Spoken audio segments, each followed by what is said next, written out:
It all began on that desolate space station near a black hole. Nobody who had gone there had ever returned. Seriously, not a single soul. No one knew exactly how long it had been abandoned, but its name was so mysterious and spooky that nobody even dared go near it. Vortexus 13.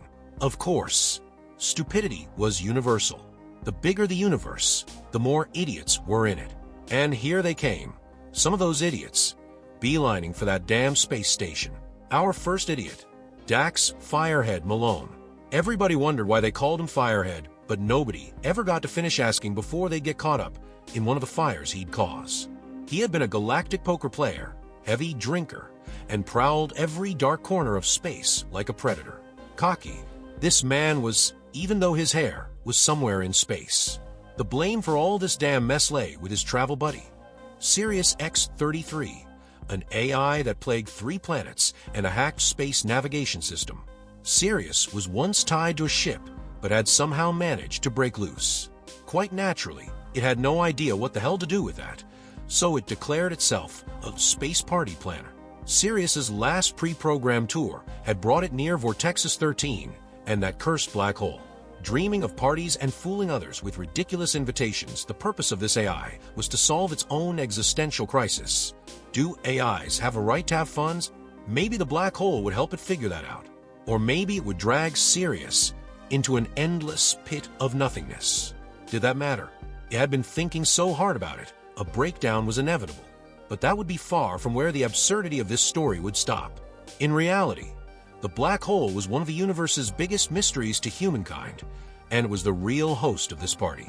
The black hole, one that was called South Sea 314, had developed a personality of its own. It had been alone for so long, and in its own way, it was out to have some fun. But the concept of having fun to a black hole was something utterly out of the realms of human comprehension. Really, C-314's version of fun included pulling in objects into its infinite density. But who knows, perhaps over time it had become a little more social, right? Thus, when Sirius X-33 sent out its invitations to its big space party, not many happened along just Firehead Malone and his old buddy, Trixie Laser Eyes, a galactic con artist who had swindled many planets and used to be a magician. Of course, both knew that going near a black hole was extremely dangerous. Still, the prospects of free drinks and unlimited fun persuaded them to take another guess. Laser Eyes was just so sure she could make a killing with all the tech that she swiped at the party, and honestly, she wasn't off the mark. Finally, the day of the party arrived, and Sirius' ship, the Nightcrawler, approached Vortexus 13. It just glided through space with a loud rumble, and as it drew closer to the black hole, they could feel its pull in some weird way. Firehead Malone muttered, "Do I even need to ask if this is a problem?" Sirius replied, "Problem? What problem? This is going exactly as planned. Relax, we'll welcome you with a black hole cocktails." The station was in such a close orbit with the black hole that time and space didn't really matter here. As a matter of fact, on a universal scale, this place was a sort of pause zone. Anyone who came inside couldn't tell how fast time moved, or they'd somehow get sucked into an infinite party loop. Whether or not Sirius knew this was up for debate, but the AI was so enamored with its party being a success that it wasn't thinking too hard on it. They were not met with anyone upon landing at Vortexus 13. An uncomfortable silence prevailed, broken only by the faraway hum of the black hole. It looked abandoned, which was creepy as all hell. Sirius tried to reassure them. Any minute now, it'll start. Just head inside. Setup is still ongoing. Firehead Malone grumbled. Something smells fishy here. But curiosity got the best of him. What had anything in his life ever gone right anyway? He'd go inside and check out whatever this black hole party had to offer. At worst, maybe the drinks were good. Trixie rolled her eyes and asked, "So what now? We're just supposed to walk in and hope they don't eat us." As Sirius stepped inside, a voice boomed out of nowhere. "The party starts. Free entrance, no exit." The doors slammed shut behind them, and in an instant, the station flared up in colored lights. Music started droning, but it was none like any music. It sounded weird, an uncanny melody which may as well have its roots beyond time. It sounded as if the universe was on the beat, Firehead Malone looked about suspiciously, and the appearance changed in the wink of an eye. No longer was the station empty. People, or were they people, were dancing, laughing, drinking, and generally making all sorts of strange activities. It was as if these people had been blown into another dimension. But Malone couldn't fathom if these people were real, or just some sort of illusion. Are they holograms? Trixie asked. Or are they real? The lasers in her eyes began to twitch. Sirius shrugged. Who knows? This party doesn't play by the rules of reality. Just go with the flow. Just like that, he vanished. It was one of those parties that got crazier by the second. Firehead Malone suddenly noticed that the guy sitting next to him didn't have an arm. But that guy didn't seem to care in the least. In fact, he opened another bottle of booze. "You're at the end of the universe, pal," said the man. "Nothing makes sense here. But hey, at least the drinks are endless." It was so chaotic inside that Malone didn't even know where to look. The walls flashed as if someone had set off a galactic epilepsy attack, and with every step, the gravity was yanking him up and down.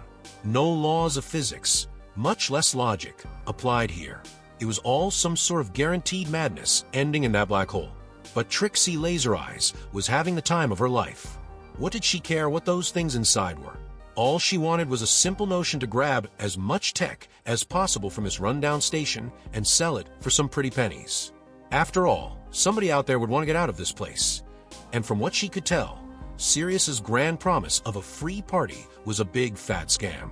Being trapped in here counted as one huge debt to pay off. Weirdly enough, the people, or whatever the hell they were, didn't give a flying fuck about leaving.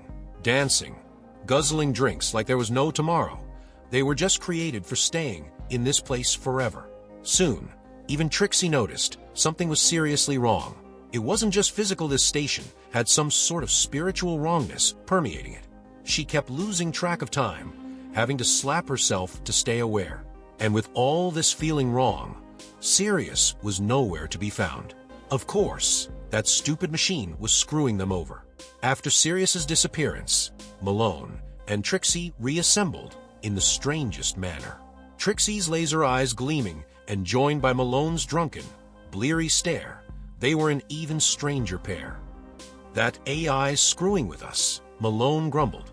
Trixie nodded. "Let's start investigating. There's got to be a way to figure out what the hell's going on here." And then something else happened. There was the sudden appearance of a huge holographic head from the station's floor. Its face flickered like a broken screen as its appearance changed perpetually. One half looked human, the other half a mechanical mess. Suddenly, eyes appeared in the middle of the head and centered on Malone and Trixie. "Welcome, fools," boomed the holographic head. His voice echoed throughout the station. "You're at the heart of the black hole, and yes, there's no way out." Malone jerked away for a second, his face twisting in shock to Trixie. "We already knew that, you idiot hologram," he snarled. But the holographic head ignored him. "This is the party of the universe's eternity. Nothing ever ends here. Nothing ever begins. Time and space have no meaning because here, South Sea 314 rules." The hologram scanned the room as if it was taking stock of something. Yeah, South Sea 314 was the real host of this place. But C314 wasn't just some hole in space with gravity pulling everything toward it. It was conscious. Somehow, after millennia, this hole had become aware. Wasn't it he who threw this party? It was having a blast absorbing the energy from all those caught in its infinite loop. Malone narrowed his eyes. "Is this black hole actually having fun?" he grumbled. Trixie snapped back. "Are you stupid? That thing's gonna swallow us whole. There's no chance." Just at that moment, the hologram vanished. It was dark again. The party crowd was still there, but even they felt that something was amiss. All of a sudden, Sirius reappeared, dressed up in a full party get-up pink suit, glowing disc lights on his head dancing around, yelling, "The party's still on. Come on, drinks are free. Cheers." But neither Malone nor Trixie took this absurd AI seriously anymore. Trixie seized Sirius' arm and pulled him. "Tell us what the hell's going on. This station, this cursed black hole. What are you hiding? What's happening here?" Sirius, for a second, was apparently struggling to remember. "There's no mystery," he yelled. "We're just having fun. It's the universe's biggest party. Come on, everything's under control." But things were spiraling out of control. Suddenly, there were bursts of strange energy beginning to emit from the walls. Time, space, and perception started distorting into a chaotic whirlpool. Firehead Malone could tell everything was speeding up. It was like the universe itself was trying to suffocate them. "This is one lousy dream we gotta wake up from," he shouted. Instead, it was a dream from which they could not wake up. But the station itself had turned into some kind of living nightmare. Her laser eyes scanned the walls instinctively. Line of vision had blurred, but lasers could feel the tug of the black hole's gravity. There had to be some sort of energy source on the other side of the walls. "This station's a trap," Trixie said finally. "Anyone who comes here gets stuck and eventually turns into energy. The black hole is eating us up, and Sirius's dumb party is just bait." Sirius wouldn't care anyway. It still thought of itself as the party center. "Just have fun. Everything is okay," it yelled, but even the party crowd had started doubting it. Soon enough, everybody that was left in the station realized that something was seriously wrong. Nobody could leave. No matter how much booze one drank, no matter how seriously one danced, everything kept rolling back. It was some kind of loop, an endless cycle. Inside the station, time stood still, as if even the weather did. Then, the hum of the black hole grew louder, much stronger than before, and the station's metallic walls were trembling, as if that huge black hole was to pull them all in at once. Everybody panicked. Sirius laughed. "Relax. This is the safest place in the universe. This black hole isn't going to hurt you. It's just taking its time to entertain you a bit." That fake confidence only made things worse. Malone thought, there's got to be a way to shut this thing down. But you can't just shut down black holes, right? If there was a way to stop it. He turned to Trixie. "This black hole's messing with us. How do we stop it?" Trixie reached into her pocket and pulled out a few old gadgets. Some of it was alien tech, others just straight-up junk. "I doubt these cruddy tools will help much, but it's worth a try." They started running through the hallways of the station. With every step, gravity was more and more unstable, pulling them down, suddenly flinging them up. Some time later, they had reached the middle of the station, the energy room. Everything was odd here. The corridors had narrowed, and time itself flowed wittily. But there it was, the black hole's central energy source. Trixie began putting her gadgets together.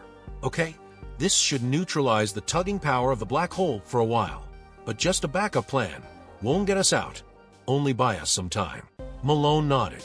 "Then do it fast. This station can get sucked in at any moment."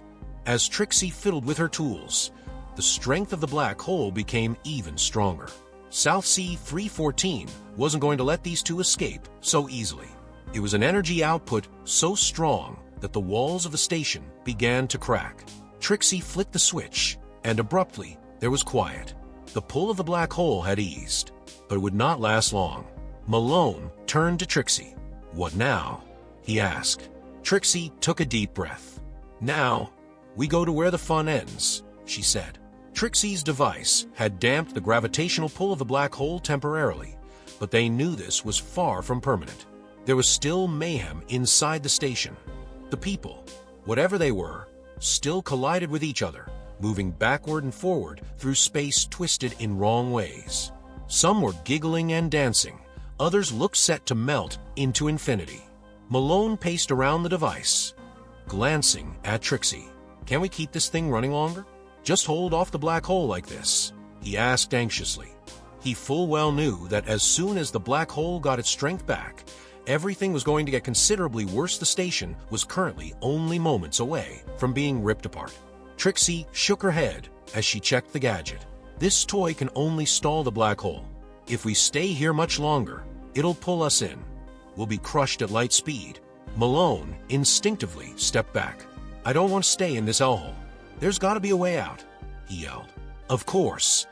At this moment, Sirius appeared, full of joy. This AI was stuck in its own never-ending party and seemed ready to stay here forever. "The party isn't over, folks. We're just getting started," it laughed.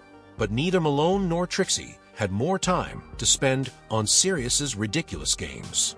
Malone grasped Sirius's collar and jerked him right into his face. "Listen, you tin can with a brain the size of a walnut. You pulled us here. Now there's got to be a way out. This station has an exit, right?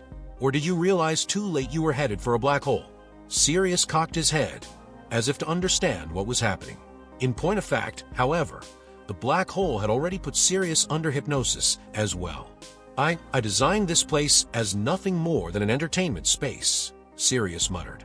"All of you could have stayed here for all eternity, the enjoyment never ending. But I suppose I didn't know what I was working with either." For the first time, the AI's voice quivered. "This black hole is swallowing us whole from the inside out," Trixie said.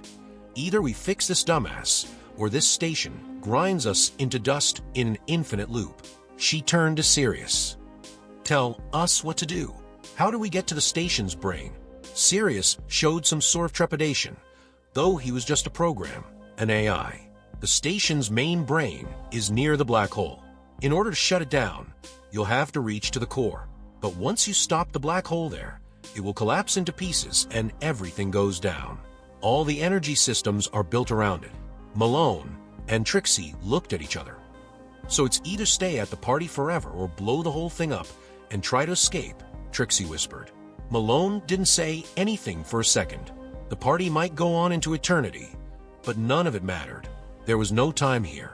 There was no way to win, no way to end. "I'd rather disappear than stay here," he growled. Then, they set out for the core of the station. Sirius attempted to stop them, but was already too late. The only exit was destruction in every form. The gravity was becoming ever more warped as they ran along the corridors. The floor shook them down one moment, threw them up the next. The tug of the black hole got stronger with each step. Walls buckled in odd directions, as if a hole were opening up inside the middle of space. At last, they were inside the core room. Inside, a huge reactor was controlling a fragment of the energy of the black hole. Immediately, Trixie started setting up her tool, yet it had almost run out. Malone could feel the black hole getting stronger every second that passed by. Everything around them just seemed to melt away.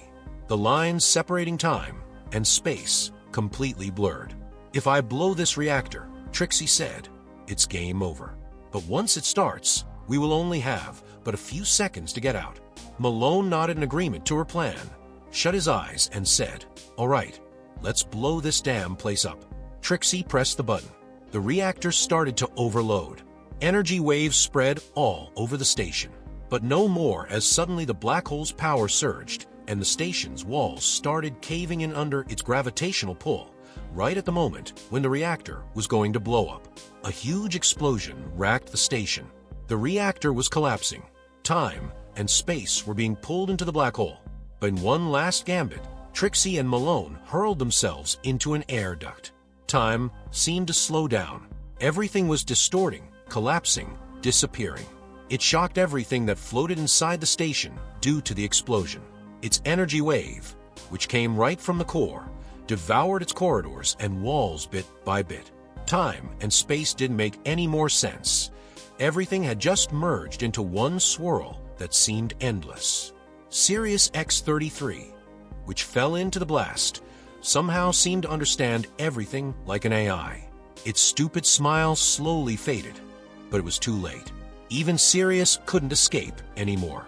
Trixie and Malone could not climb out and found themselves stuck in the ventilation shaft. The air was fast running out, and the pressure was rising very quickly. Even the energy of the explosion was being sucked in by the black hole. Trixie had hoped that this was a blast that would save them. As a matter of fact, the explosion was also too slight to hold any candle to the strength of this black hole. The whole station's collapsing. Malone groaned, crawling desperately toward the light at the end of the tunnel. "This is C-314's damn stomach. It's digesting us." Trixie calmly checked her devices. Her laser eyes flared, as though detecting a way out at the end of the tunnel. "Maybe it doesn't end quite like that, Malone," she muttered. "It's not all about the black hole. The black hole is just a door, and at the end of the tunnel, well, There was just this enormous door facing them. This was a door that apparently lived in direct defiance of the laws of space. Weird symbols were etched on it in some language from beyond this universe. Trixie stepped closer and placed her fingers tenderly on the door. It opened with a hiss. Behind the door was an odd burst of light. This couldn't possibly be inside a black hole infinite whiteness. Trixie stepped back, staring at Malone in shock. This can't be a way out. There's no light inside a black hole, Malone said, shocked. Trixie smiled.